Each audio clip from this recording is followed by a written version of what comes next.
दुनिया का पहला शिवलिंग केवल एक धार्मिक प्रतीक नहीं, बल्कि उस अदृश्य सत्य का रूप है जिसे मानव शब्दों में बांध नहीं सकता। शिवलिंग की उत्पत्ति की कथा हिंदू दर्शन के सबसे गूढ़ और रहस्यमय अध्यायों में से एक मानी जाती है। यह किसी साधारण पत्थर की आकृति नहीं, बल्कि उस परम चेतना का संकेत है जो न आकार में बंधी है, न समय में। वही चेतना जिसे हम परब्रह्म कहते हैं, वही शिव है। लेकिन प्रश्न आज भी अनुत्तरित लगता है। सबसे पहला शिवलिंग किसने देखा? वह कहां और कैसे प्रकट हुआ?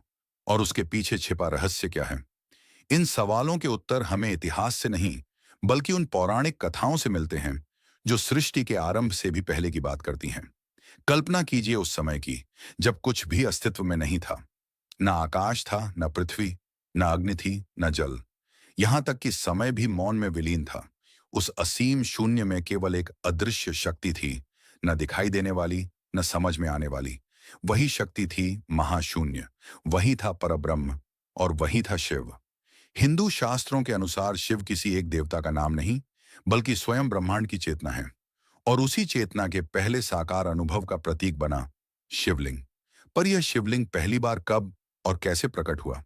इसका उत्तर हमें ले जाता है एक ऐसी कथा की ओर, जहां देवताओं के अहंकार का सामना स्वयं शिव की अनंत सत्ता से होता है।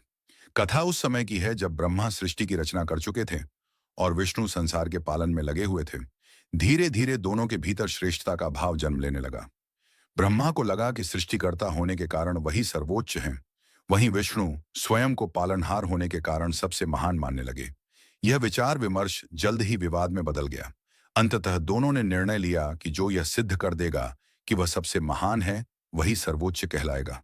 और तभी ब्रह्मांड में एक असाधारण घटना घटित हुई। अचानक दिशाएं कांप उठीं, आकाश जैसे फटने लगा, और उनके सामने प्रकट हुआ एक अनंत प्रकाश स्तंभ। यह कोई साधारण अग्नि नहीं थी, यह एक दिव्य ज्योति थी, जिसका न कोई आरंभ दिखता था, न कोई अंत। ऊपर भी अनंत, नीचे भी अनंत। ब्रह्मा और विष्णु दोनों स्तब्ध रह गए। इस रहस्यमयी प्रकाश के सामने उनका ज्ञान, उनका अहंकार, सब तुच्छ प्रतीत होने लगा। तभी उन्होंने तय किया कि इसके रहस्य को खोजा जाए। ब्रह्मा बोले, मैं इसके शीर्ष तक जाकर देखता हूं कि इसका अंत कहाँ है। और वे हंस पर सवार होकर ऊपर की ओर उड़ चले। विष्णु ने कहा, मैं इसके मूल को खोजूंगा। और वे वराह रूप धारण कर गहराइयों में उतर गए। युग बीत गए, हजारों वर्षों की खोज हुई, पर परिणाम शून्य रहा। विष्णु ने सत्य स्वीकार किया। उन्होंने मान लिया कि इस ज्योति का कोई अंत नहीं। लेकिन ब्रह्मा सत्य को स्वीकार नहीं कर पाए। उन्होंने केतकी पुष्प से आग्रह किया कि वह उनके झूठ का साक्षी बने। फिर ब्रह्मा लौटे और दावा किया कि उन्होंने ज्योति स्तंभ का शीर्ष देख लिया है। लेकिन उसी क्षण उस प्रकाश स्तंभ से एक गूंजती हुई गर्जना हुई, और वहां स्वयं महादेव प्रकट हुए। उनका स्वर शांत था, लेकिन सत्य से भरा हुआ। शिव ने ब्रह्मा की ओर देखा और कहा, असत्य के कारण तुम्हें पृथ्वी पर पूजा प्राप्त नहीं होगी। उसी क्षण से ब्रह्मा की पूजा दुर्लभ हो गई, और केतकी पुष्प शिव पूजन से वर्जित कर दिया गया। विष्णु ने जब सत्य स्वीकार किया तो शिव प्रसन्न हुए और उन्हें अपना आशीर्वाद प्रदान किया। यही वह दिव्य क्षण था जब शिव स्वयं अनंत ज्योति के रूप में प्रकट हुए, और वही अनंत ज्योति, वही अग्निस्तंभ कालांतर में शिवलिंग के रूप में पूजित हुआ। यही माना जाता है दुनिया का पहला शिवलिंग। वह शिवलिंग किसी मनुष्य द्वारा घड़ी गई आकृति नहीं था। न उसमें कोई चेहरा था, न कोई मूर्त रूप। वह एक जीवित अनुभूति था, शुद्ध प्रकाश, असीम ऊर्जा और अनश्वर चेतना। वह न जन्म लेता है, न नष्ट होता है। उसे केवल देखा नहीं जा सकता, उसे महसूस किया जाता है। शास्त्रों में जिस स्थान को धरती पर पहले स्थूल शिवलिंग के रूप में माना गया है, वह है अरुणाचल। यही वह भूमि है जहां उस दिव्य अग्निस्तंभ की अनुभूति स्थूल रूप में हुई। तमिलनाडु का अरुणाचल पर्वत, जहां आज भी अरुणाचलेश्वर महादेव विराजमान है। यहाँ शिव की आराधना किसी मूर्ति के रूप में नहीं, बल्कि अग्नि तत्व के रूप में की जाती है। मान्यता है कि यह पर्वत स्वयं शिव का स्वरूप है। कोई साधक यहाँ केवल दर्शन नहीं करता, बल्कि ध्यान में उतरकर शिव को अपने भीतर अनुभव करता है। अरुणाचल में शिव बाहरी नहीं रहते, वे साधक की चेतना में जागृत होते हैं। शिवलिंग की आकृति और उसका ब्रह्मांडीय संकेत शिवलिंग की बनावट साधारण नहीं है। इसका गोलाकार और स्तंभनुमा स्वरूप केवल धार्मिक प्रतीक नहीं, बल्कि ब्रह्मांड की संरचना का संकेत माना जाता है। ऊपरी भाग ऊर्जा का प्रवाह, सृजन की शक्ति। निचला आधार स्थिरता, संतुलन और धारण शक्ति। कुछ आधुनिक अनुसंधानों में यह बात सामने आई है कि शिवलिंग जैसी संरचनाएं ऊर्जा को संचित और संतुलित करने में सक्षम होती हैं। भारत के कई प्राचीन शिवालयों के आसपास विशेष प्रकार की विद्युत चुंबकीय तरंगें मापी गई हैं, जो सामान्य स्थानों से भिन्न पाई गईं। यह केवल आस्था नहीं, बल्कि प्रकृति और चेतना का विज्ञान भी है। तंत्र, ध्यान और शिवलिंग। तांत्रिक परंपराओं में शिवलिंग पूजा की वस्तु नहीं, बल्कि साधना का केंद्र माना जाता है। तंत्र साधक शिवलिंग को ब्रह्मांड और आत्मा के बीच का द्वार मानते हैं। ऐसा कहा जाता है कि शिवलिंग पर एकाग्र ध्यान से कुंडलिनी शक्ति जागृत होती है। प्राचीन ग्रंथों में उल्लेख है कि कई सिद्ध योगियों ने शिवलिंग साधना के माध्यम से सिद्धियां, दिव्य ज्ञान और अंततः मोक्ष प्राप्त किया। यह साधना बाहरी नहीं, अंतर्मुखी होती है। कैलाश और रहस्यमयी महाज्योतिर्लिंग। कुछ संत और साधु यह भी मानते हैं कि धरती का मूल और प्रथम शिवलिंग सामान्य दृष्टि से दिखाई ही नहीं देता। उनके अनुसार वह कैलाश पर्वत में स्थित है। यह कोई सामान्य ज्योतिर्लिंग नहीं, बल्कि महाज्योतिर्लिंग है। कहा जाता है कि कैलाश के भीतर एक गुप्त स्थान पर स्फटिक से बना एक दिव्य लिंग विद्यमान है, जिसकी आभा किसी भी प्रकाश से अधिक प्रखर है। तिब्बती आध्यात्मिक परंपराएं भी कैलाश को ब्रह्मांड का केंद्र मानती हैं। वह स्थान जहां ऊर्जा, समय और चेतना एक बिंदु पर मिलते हैं। शिवलिंग का वास्तविक अर्थ इस प्रकार शिवलिंग न कोई साधारण मूर्ति है, न केवल एक धार्मिक चिन्ह। वह स्वयं शिव की उपस्थिति है। दुनिया का पहला शिवलिंग वही अनंत अग्निस्तंभ था, जो ब्रह्मा और विष्णु की परीक्षा के समय प्रकट हुआ। वह न पूरी तरह साकार था, न पूरी तरह निराकार। वह ऊर्जा था, वह चेतना था, वह शिव था। आज भी वह शिवलिंग केवल अरुणाचल में ही नहीं, बल्कि हर उस हृदय में प्रज्वलित है जहां श्रद्धा जीवित है। क्योंकि शिव को देखने के लिए आंखों की नहीं, भक्ति की आवश्यकता होती है। और शिवलिंग को समझने के लिए तर्क नहीं, समर्पण चाहिए। सप्त द्वीपों में शिव की व्यापक उपस्थिति, भगवान शिव जिनका न कोई आरंभ है, न कोई अंत, वे किसी एक पर्वत या स्थान तक सीमित नहीं हैं। सृष्टि के हर कोने में, हर द्वीप में, हर लोक में उनकी चेतना व्याप्त है। जहां भी साधना है, वहीं शिव हैं। जहां भी मौन है, वहीं शिव हैं। और जहां भी चेतना जागृत होती है, वहीं शिवलिंग प्रकट होता है। शिवलिंग उस दिव्य सत्ता का ऐसा रूप है जो पृथ्वी के अलग अलग भूभागों पर चेतना के केंद्र बनकर स्थापित हुआ। यह केवल पूजन की वस्तु नहीं, बल्कि ऊर्जा का स्थायी स्रोत माना जाता है। पुरातन ग्रंथों में उल्लेख मिलता है कि सृष्टि के आरंभिक काल में जब ब्रह्मा और विष्णु ने शिव से प्रार्थना की, तब महादेव ने अपनी अनंत शक्ति को विभिन्न स्वरूपों में पृथ्वी पर प्रकट किया। यही दिव्य प्रकटियां कालांतर में ज्योतिर्लिंग कहलाईं। ये सभी स्थान साधारण भूमि नहीं थे। प्रत्येक ज्योतिर्लिंग ऐसे क्षेत्र में स्थापित हुआ जहां पृथ्वी और ब्रह्मांड की ऊर्जा एक दूसरे से जुड़ती है। इन्हें चेतना की नाभि कहा गया। ऐसे केंद्र जहां से शिव तत्व का प्रवाह समस्त सृष्टि में फैलता है। अब आइए उन 12 दिव्य ज्योतिर्लिंगों की ओर बढ़ते हैं, जिन्हें शिव के अनंत रूपों का प्रत्यक्ष प्रमाण माना जाता है और जिनकी उत्पत्ति उस प्रथम अग्नि ज्योति से जुड़ी हुई मानी जाती है। पहला, सोमनाथ, गुजरात। यह ज्योतिर्लिंग सबसे प्राचीन माना जाता है। मान्यता है कि चंद्रदेव ने शिव की उपासना कर इसे प्रतिष्ठित किया। यह स्थान शिव को आरोग्य और पुनर्जनन की शक्ति के रूप में दर्शाता है। दूसरा, मल्लिकार्जुन, आंध्र प्रदेश। यहाँ शिव और शक्ति दोनों की संयुक्त उपस्थिति मानी जाती है। इसे दक्षिण का कैलाश कहा जाता है, जहां भक्ति और तपस्या एक साथ प्रवाहित होती हैं। तीसरा, महाकालेश्वर, उज्जैन, मध्य प्रदेश। यहाँ शिव काल से भी परे माने जाते हैं। भूत, वर्तमान और भविष्य तीनों पर महाकाल का नियंत्रण माना जाता है। यह लिंग समय की सीमाओं को तोड़ता है। चौथा, ओंकारेश्वर, मध्य प्रदेश। नर्मदा नदी के बीच स्थित यह ज्योतिर्लिंग AUM। छठा, भीमाशंकर, महाराष्ट्र। मान्यता है कि यहाँ शिव ने त्रिपुरासुर का संहार किया। यह स्थान उग्र शक्ति और संरक्षण दोनों का संगम है। सातवां, काशी विश्वनाथ, वाराणसी। यह वह नगर है जिसे अविनाशी कहा गया। माना जाता है कि शिव स्वयं यहाँ निवास करते हैं और यह स्थान प्रलय में भी नष्ट नहीं होता। आठवां, त्र्यंबकेश्वर, महाराष्ट्र।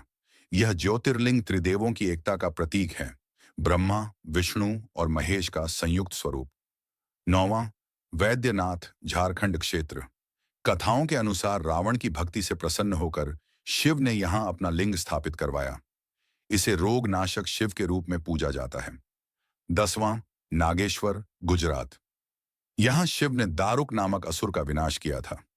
यह ज्योतिर्लिंग अधर्म के नाश और धर्म की रक्षा का प्रतीक है। 11वां, रामेश्वरम, तमिलनाडु। भगवान राम द्वारा स्थापित यह लिंग शिव और विष्णु के समन्वय को दर्शाता है। यहां भक्ति और मर्यादा एक साथ प्रकट होती है। 12वां, घृष्णेश्वर, महाराष्ट्र। यह अंतिम ज्योतिर्लिंग करुणा और अनुग्रह का स्वरूप माना जाता है। यहां शिव अपने सबसे सौम्य रूप में अनुभव किए जाते हैं। ये 12 ज्योतिर्लिंग किसी भौगोलिक संयोग से नहीं बने।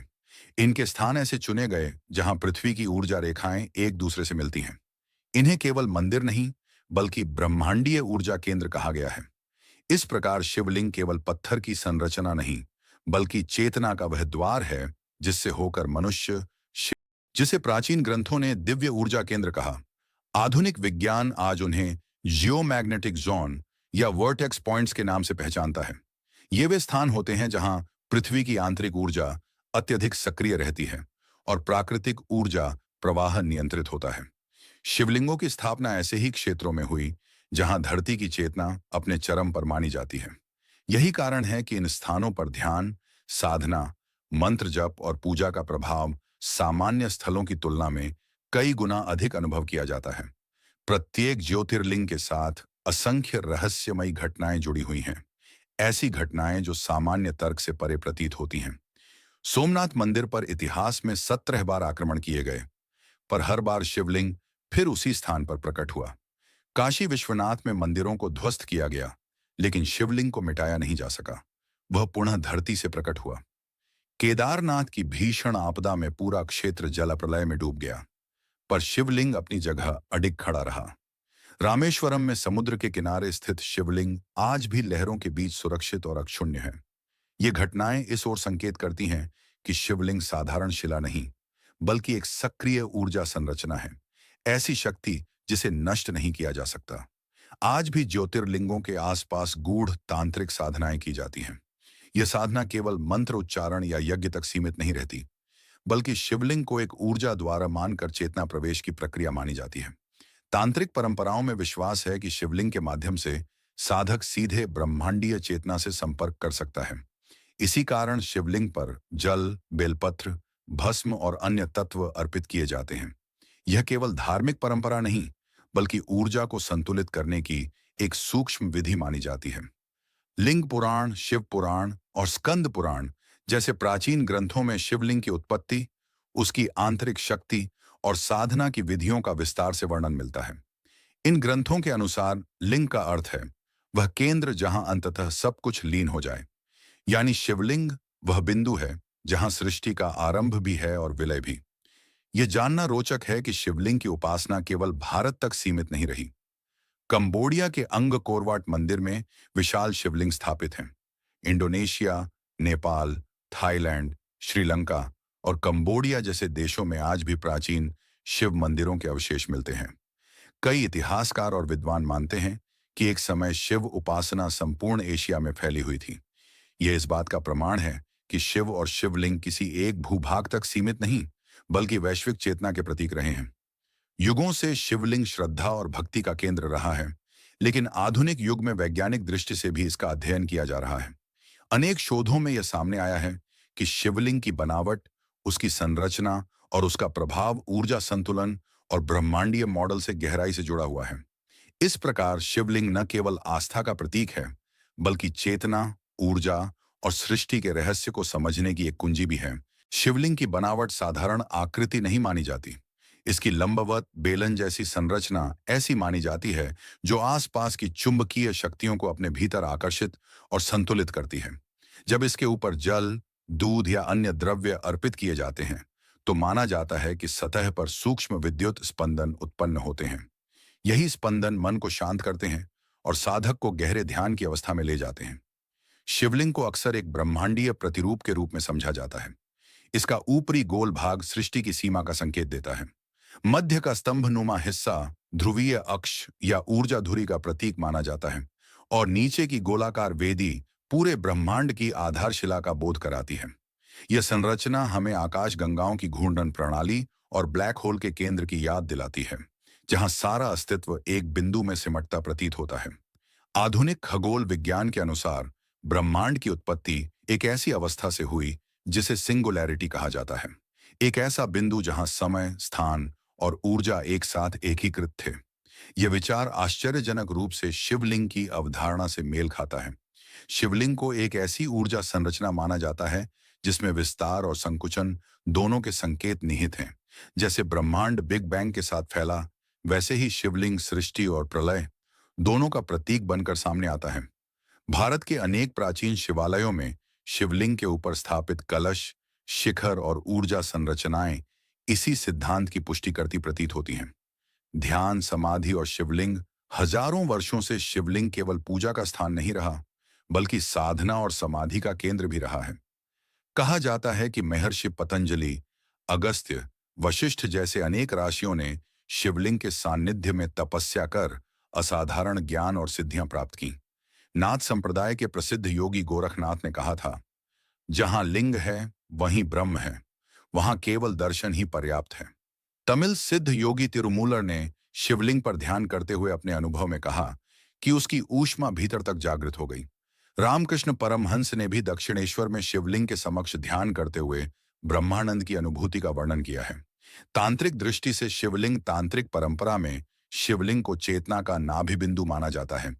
यह वह केंद्र है जहां साधक अपनी चेतना को स्थिर करता है और क्रमशः कुंडलिनी शक्ति को जागृत करता है। मान्यता है कि शिवलिंग पर निरंतर और एकाग्र ध्यान से त्रिकाल दृष्टि संभव हो सकती है, अर्थात भूत, वर्तमान और भविष्य की अनुभूति। कुछ परंपराओं में यह भी कहा गया है कि ऐसी साधना से साधक समय, दिशा और गुरुत्वाकर्षण जैसी सीमाओं से परे अनुभव करने लगता है। प्राचीन योग कथाओं में उल्लेख मिलता है कि कई योगियों ने शिवलिंग के सम्मुख समाधि में प्रवेश कर मृत्यु पर भी विजय प्राप्त की। ये केवल कथाएं नहीं मानी जाती। आज भी हिमालय के दुर्गम क्षेत्रों में ऐसे योगियों के अस्तित्व की चर्चा होती है, जो शिवलिंग को ध्यान केंद्र बनाकर दिव्य शक्तियों की साधना करते हैं। अदृश्य शिवलिंग और कैलाश का रहस्य। भारत और तिब्बत के कुछ पवित्र क्षेत्रों में अदृश्य शिवलिंगों की मान्यता प्रचलित है। कहा जाता है कि ये लिंग सामान्य दृष्टि से दिखाई नहीं देते। केवल वही साधक इन्हें अनुभव कर सकता है जो साधना की सर्वोच्च अवस्था तक पहुंच चुका हो। कई योगियों और संतों का मत है कि कैलाश पर्वत के भीतर एक रहस्यमयी गुफा स्थित है। यही वह स्थान है जहां सभी ज्योतिर्लिंगों का मूल और सूक्ष्म स्वरूप विद्यमान है। यह शिवलिंग न पत्थर का है, न प्रकाश का, वह स्वयं चेतना है। कहा जाता है कि यह दिव्य लिंग स्फटिक जैसा प्रतीत होता है, लेकिन उससे प्रसारित होने वाली शक्ति इतनी तीव्र होती है कि सामान्य चेतना वाला व्यक्ति वहां अधिक समय तक टिक नहीं सकता। साधकों के अनुसार उस स्थान की ऊर्जा शरीर, मन और प्राण तीनों को एक साथ प्रभावित करती है। मानसरोवर के तट का रहस्यमय लिंग। कुछ तिब्बती साधना परंपराओं में यह विश्वास है कि मानसरोवर झील के भीतर जल की गहराइयों में एक प्राकृतिक शिवलिंग विद्यमान है। कहा जाता है कि पूर्णिमा की रात विशेष साधना अवस्था में पहुंचे योगियों को ही उसका दर्शन होता है। यह लिंग जल के भीतर होते हुए भी ऊर्जा का तीव्र स्रोत माना जाता है। स्वयंभू शिवलिंगों की परंपरा। भारत के अनेक क्षेत्रों में आज भी ऐसे शिवलिंग पाए जाते हैं जिन्हें स्वयंभू कहा जाता है, जो न किसी ने स्थापित किए, न किसी ने गढ़े। कभी वे समुद्र से प्रकट हुए, कभी धरती को भेद कर सामने आए, और मान्यता है कि इन्हें नष्ट करना असंभव है। कुछ रहस्यमयी स्वयंभू स्थल, त्रेता गुफा, उत्तरकाशी, यहाँ शिवलिंग गुफा की दीवार से स्वयं निकला हुआ प्रतीत होता है। श्रद्धालुओं का अनुभव है कि इसे छूते ही पूरे शरीर में कंपन और ऊर्जा का प्रवाह महसूस होता है। जोगेश्वरी गुफाएं। मुंबई अंधकार से भरी इन गुफाओं में स्थित स्वयंभू शिवलिंग दीपक की लौ पड़ते ही चमक उठता है। यह स्थान ध्यान और अंतर्मुखी साधना के लिए जाना जाता है। भीमा शंकर के घने वन, महाराष्ट्र, यहाँ मूल शिवलिंग दुर्गम जंगलों के बीच स्थित माना जाता है। इसे पाने के लिए साधकों को कई दिनों की कठिन पदयात्रा करनी पड़ती है। अंतरिक्ष, नक्षत्र और शिवलिंग का संबंध। कुछ आधुनिक शोधकर्ताओं और खगोल वैज्ञानिकों का मानना है कि प्राचीन काल में शिवलिंगों की स्थापना केवल आस्था के आधार पर नहीं, बल्कि ग्रहों और नक्षत्रों की स्थिति को ध्यान में रखकर की जाती थी। ऐसे कई शिवालय हैं जहां से ध्रुव तारा, ओरायन बेल्ट, मृगशिरा और अर्जुन नक्षत्र का विशेष संरेखण दिखाई देता है। विशेष रूप से काशी विश्वनाथ और केदारनाथ मंदिरों की भौगोलिक और ज्यामितीय स्थिति आज भी विज्ञान के लिए एक पहेली बनी हुई है। वहां की ध्वनि तरंगें, तापमान और ऊर्जा प्रवाह सामान्य स्थानों से भिन्न पाए गए हैं। ग्रंथों में अदृश्य लिंग की भविष्यवाणी शिव पुराण और लिंग पुराण में एक गूढ़ भविष्यवाणी मिलती है। उसके अनुसार एक ऐसा युग आएगा जब शिवलिंग बाहरी रूप में अदृश्य हो जाएगा। उस समय ना मंदिर होंगे न मूर्तियां, केवल वही साधक शिव को अनुभव कर पाएगा जो अपने हृदय में लिंग को धारण करने में सक्षम होगा। यह संकेत करता है कि शिवलिंग की अंतिम यात्रा बाहरी प्रतीक से अंतरात्मा की अनुभूति की ओर है, और आज की चेतना भी धीरे धीरे उसी दिशा में प्रवाहित हो रही है। निष्कर्ष: शिवलिंग, ऊर्जा, अनुभव और चेतना, इस समग्र विवेचन से यह स्पष्ट होता है कि शिवलिंग केवल पत्थर की संरचना नहीं है। वह ब्रह्मांडीय व्यवस्था का प्रतीक है, वह ऊर्जा का केंद्र है, वह ध्यान का माध्यम है और वह चेतना की पराकाष्ठा है। विज्ञान यह स्वीकार करता है कि शिवलिंग जैसी आकृति ऊर्जा को संग्रहित और प्रसारित करने में सक्षम होती है। साधक इसे परम ब्रह्म से जुड़ने का द्वार मानते हैं, और ब्रह्मांडीय दृष्टि से यह उस अग्नि का संकेत है जो समय, दिशा और पंच तत्वों से परे है। जब हम कहते हैं दुनिया का पहला शिवलिंग, तो प्रश्न केवल काल का नहीं होता, वह प्रश्न होता है चेतना के पहले प्रकाश का। पौराणिक दृष्टि से जो अनंत अग्निस्तंभ ब्रह्मा और विष्णु के समक्ष प्रकट हुआ था, वही सृष्टि का आदि शिवलिंग माना जाता है। वह न मिटाया जा सकता था, न बुद्धि से समझा जा सकता था। वह प्रथम शिवलिंग वर्णन से परे था, अद्वितीय, अकथनीय और शाश्वत। उसी दिव्य प्रकट स्वरूप के पश्चात पृथ्वी पर शिवलिंगों ने स्थूल आकार ग्रहण किया। कहीं वह अरुणाचल पर्वत बना, कहीं कैलाश की गहराइयों में छिपा रहा, और फिर 12 ज्योतिर्लिंगों के रूप में धरती पर प्रतिष्ठित हुआ। इसलिए पहला शिवलिंग किसी एक स्थान या वस्तु तक सीमित नहीं था। वह शिव तत्व की वह प्रारंभिक अभिव्यक्ति थी, एक ऐसी चेतना जिसे केवल ब्रह्मा, विष्णु और स्वयं शिव ने प्रत्यक्ष अनुभव किया। आज भी अनेक साधक गहन ध्यान की अवस्था में उसी अनंत अग्निस्तंभ का साक्षात्कार करते हैं। वह किसी पत्थर का लिंग नहीं होता, वह प्रकाश का स्तंभ होता है। योगियों के अनुसार वह आंतरिक रूप से सहस्रार चक्र से प्रकट होता है। जब साधना गहरी होती है तो ललाट के भीतर एक तेजोमय ज्योति जागृत होती है। वह साधारण उजास नहीं, वही है लिंग, वही है शिवलिंग। वह चेतना का मूल स्रोत है, वही परम सत्य है, वही ब्रह्म है। इस प्रकार पहला शिवलिंग न कभी खोया, न कहीं छिपा, वह भीतर ही विद्यमान है। इतिहास में अनेक ऐसे चमत्कारी शिवलिंगों का उल्लेख मिलता है जिन्हें न किसी ने तराशा, न किसी ने स्थापित किया। अमरनाथ गुफा, कश्मीर, यहाँ प्रत्येक वर्ष हिम से स्वयं शिवलिंग का निर्माण होता है। पूर्णिमा से अमावस्या तक उसका आकार घटता बढ़ता रहता है। आधुनिक विज्ञान आज तक इस प्रक्रिया का स्पष्ट उत्तर नहीं दे पाया। कपालेश्वर क्षेत्र, उत्तराखंड, मान्यता है कि यहाँ शिवलिंग ने बर्फ की परतों को भेद कर स्वयं को प्रकट किया। आज भी वहां किसी मूर्ति का दर्शन नहीं, केवल एक सजीव ऊर्जा की अनुभूति होती है। भूमिगत रूप से प्रकट शिवलिंग भारत के कई ग्रामीण क्षेत्रों में खेत जोतते समय या नदी की धारा के बीच अचानक शिवलिंग प्रकट होने की कथाएं मिलती हैं। जब उन्हें हटाने का प्रयास किया गया तो विपत्तियां आईं। तभी लोगों ने समझा, यह मानव इच्छा नहीं, शिव की लीला है। आज के युग में जहां विज्ञान, तकनीक और तर्क सर्वोपरि माने जाते हैं, वहां भी शिवलिंग की महत्ता कम नहीं हुई, बल्कि और अधिक गहन हो गई है। पहला, ध्यान और मानसिक संतुलन। शिवलिंग के समक्ष ध्यान करना आज के तनावपूर्ण जीवन में मानसिक शांति का सशक्त माध्यम बन गया है। दूसरा, ऊर्जा संतुलन और वास्तु। अब शिवलिंग को जियो एनर्जी बैलेंसर के रूप में भी देखा जा रहा है, जो स्थान की ऊर्जा को संतुलित करता है। तीसरा, अंतरिक्ष और चेतना पर शोध। कुछ वैज्ञानिक शिवलिंग की संरचना को ब्रह्मांड की सिंगुलैरिटी से जोड़कर देख रहे हैं, वह बिंदु जहां से समस्त सृष्टि का विस्तार हुआ। शिवलिंग का अर्थ केवल शिव का चिन्ह नहीं है, वह परम आत्मा का साक्षात्कार है। वह तुम्हारे भीतर है। वह हर क्षण में व्याप्त है। वह साकार भी है और निराकार भी। वह पूजा में भी है और उससे परे भी। वह मार्ग भी है और लक्ष्य भी। शिवलिंग हमें स्मरण कराता है कि हम केवल शरीर नहीं हैं, हम चेतना हैं, और चेतना ही शिव है। दुनिया का पहला शिवलिंग कोई ऐतिहासिक वस्तु नहीं, वह ब्रह्मांड की पहली लय है, पहला नाद है, पहली ज्योति है। और वह आज भी प्रकट होता है जब हृदय निर्मल हो, बुद्धि शांत हो और आत्मा मौन में स्थित हो। महादेव ने स्वयं कहा था, मैं न किसी लोक में सीमित हूं, न केवल योगियों के हृदय में। मैं वहीं प्रकट होता हूं जहां मुझे श्रद्धा और प्रेम से स्मरण किया जाता है।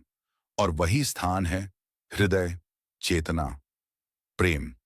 यही वह भूमि है जहां शिवलिंग आज भी जीवित है।